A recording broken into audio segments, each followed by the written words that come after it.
Girl, you got me shook from the way your body looks. Got me riding hooks, got me feeling like a rook. I don't do it by the book, but for you I'll take a look. नमस्कार, जय हिंद, वंदे मातरम। कैसे हैं आप सब?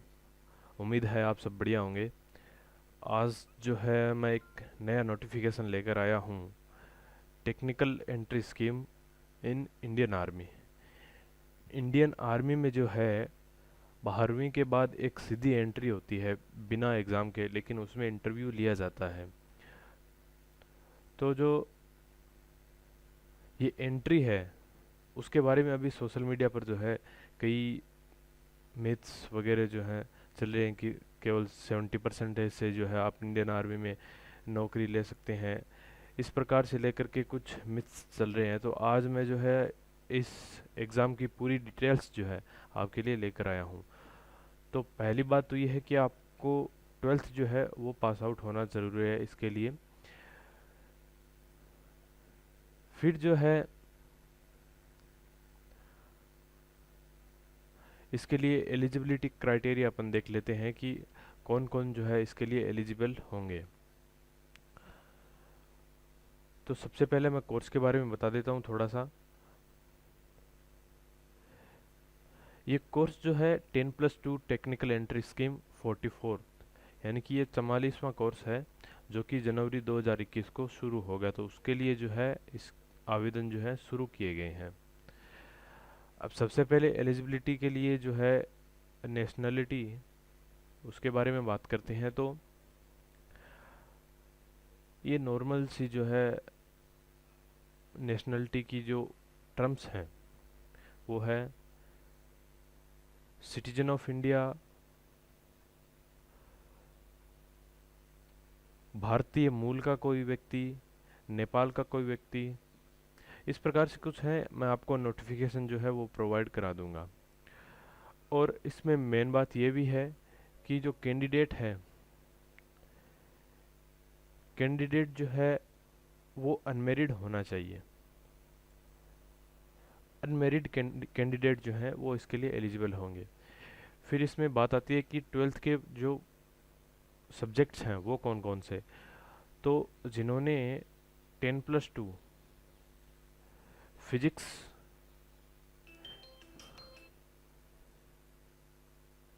Chemistry और maths से की है वो लोग इसके लिए एलिजिबल होंगे। तो सब्जेक्ट्स के बारे में तो बात होगी। पीसीएम के जो स्टूडेंट्स हैं, अनमेरिड स्टूडेंट्स, वो इसके लिए एलिजिबल होंगे। अब बात आती है एज लिमिट की कि एज लिमिट क्या रहने वाली है। तो इसकी एज जो है वो 16.5 से लेकर 19.5 तक जो है वो है। तो इस हिसाब से जो जो कैंडिडेट 2 जुलाई 2001 से 1 जुलाई 2004 के बीच में जन्म लिए हैं वो सब इसके लिए एलिजिबल होंगे, जिन्होंने 12th जो है पीसीएम से पास आउट की है। अब यहाँ पे ध्यान देने योग्य जो बात है वो है कि आपकी जो डेट ऑफ बर्थ है वो 10वीं की जो मार्कशीट है उसके हिसाब से जो है सेट की जाएगी। फिर दूसरी बात है कि आप जो डेट ऑफ बर्थ के लिए जो आप पहली बार इस वेबसाइट पर या इस एप्लीकेशन फॉर्म में डालेंगे, उसके बाद में जो आप आगे जब इंटरव्यू देने जाते हैं तो उसके बाद में आपको किसी भी हालत में वो चेंज नहीं की दी जाएगी। तो आप ध्यान रखिए कि आप उसको ध्यान से फिलअप करें। फिर एजुकेशनल क्वालिफिकेशन की बात मैंने की। इसके लिए मिनिमम क्राइटेरिया जो है वो है कि 10+2 जो है वो पीसीएम के साथ जो है वो पास आउट हो। कितने परसेंटेज के साथ? 70%। तो जिन्होंने पीसीएम 70% से पास किया है और उनकी एज लिमिट इनके बीच में है तो वो जो है इस कोर्स के लिए अप्लाई कर सकते हैं।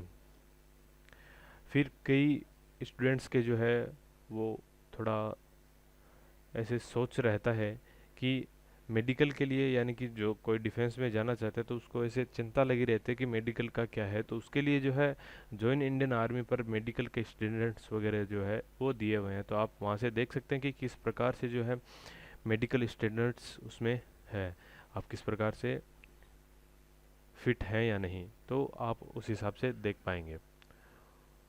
तो इसमें मेन बात यही है कि 70% होने चाहिए मिनिमम। मैक्सिमम आगे जो है हम बात करते हैं आगे वाली स्लाइड्स में। अब आपको किस प्रकार से ऑनलाइन अप्लाई करना है उसके बारे में अपन बात करते हैं। तो सबसे पहले आपको जॉइन इंडियन आर्मी जो है ये वेबसाइट में जो है आपको रजिस्टर करना होगा, और उसके बाद में ऑनलाइन एप्लीकेशन के लिए जो है क्लिक करना होगा। ये जो है एप्लीकेशन फॉर्म जो आप भरेंगे, इसमें यदि आप कोई गलत जानकारी भर देते हैं तो आप इसकी जो लास्ट डेट है उससे पहले आप उसमें चेंजेस कर सकते हैं। अब आपको डॉक्यूमेंट्स कौन कौन से चाहिए होंगे मेन मैं आपको वो बता देता हूँ। एक तो 10वीं की मार्कशीट जिसमें डेट ऑफ बर्थ जो है वो एकदम सही से दिखाई गई हो, और फिर 12th की मार्कशीट जो कि ओरिजिनल मार्कशीट होनी चाहिए, कोई फ़ोटोकॉपी वगैरह नहीं होगी। आईडी प्रूफ, यहाँ पर आप आधार कार्ड या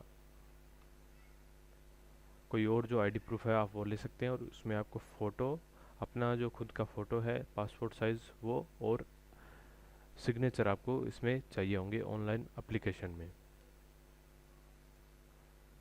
ऑनलाइन एप्लीकेशन में जो है जैसे पीछे मैंने आपको बताया कि 70% जो है पीसीएम में आपके होने चाहिए।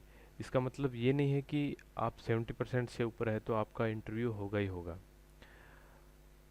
एक बात आप और ध्यान रख लें कि जो पीसीएम के परसेंटेज हैं वो आपको ऑनलाइन एप्लीकेशन में लिखने होते हैं। तो आपको ऐसा नहीं है कि आपके 79.60 आए तो आप राउंड फिगर में जो है उसको 80% लिख देते हैं, नहीं, आपको 79% आए हैं यानी कि 79.60% आए तो उसको आपको 79% ही लिखना है, आप एक्स्ट्रा राउंड ऑफ में नहीं ले सकते, ठीक है। तो ये बात इसमें पॉइंट की गई है। फिर सिलेक्शन प्रोसीजर में जो है इसमें क्लियरली बताया गया है कि 70% से ऊपर जो है वो ये आवेदन कर सकते हैं, लेकिन मिनिस्ट्री ऑफ डिफेंस जो है वो इसके लिए कट ऑफ जो है वो जारी करती है। तो हर स्टेट की अलग अलग कट ऑफ जाती है। इसकी कुल जो वैकेंसीज है वो 90 है। तो उस हिसाब से आप देख सकते हैं कि परसेंटेज जो है किस प्रकार से रहने वाले हैं। तो 90% वाले जो हैं 90 वैकेंसीज जो है इसमें रहती है। तो उस हिसाब से जो हर स्टेट की अलग अलग कट ऑफ जो है जारी की जाती है। तो आप ये मानकर चलिए कि नॉर्मली 85% से ऊपर जो है वो इसकी कट ऑफ रहती है। तो दोस्तों ये था हमारा आज का वीडियो जिसमें हमने टेक्निकल एंट्री स्कीम जो है उसके बारे में जाना।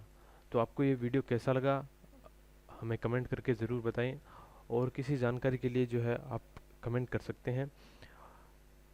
यदि आपको ये वीडियो अच्छा लगा तो लाइक ज़रूर कर दें, और इस प्रकार की और जो डिटेल्स हैं एजुकेशन रिलेटेड उसके लिए आप हमारे चैनल को सब्सक्राइब कर लें। धन्यवाद।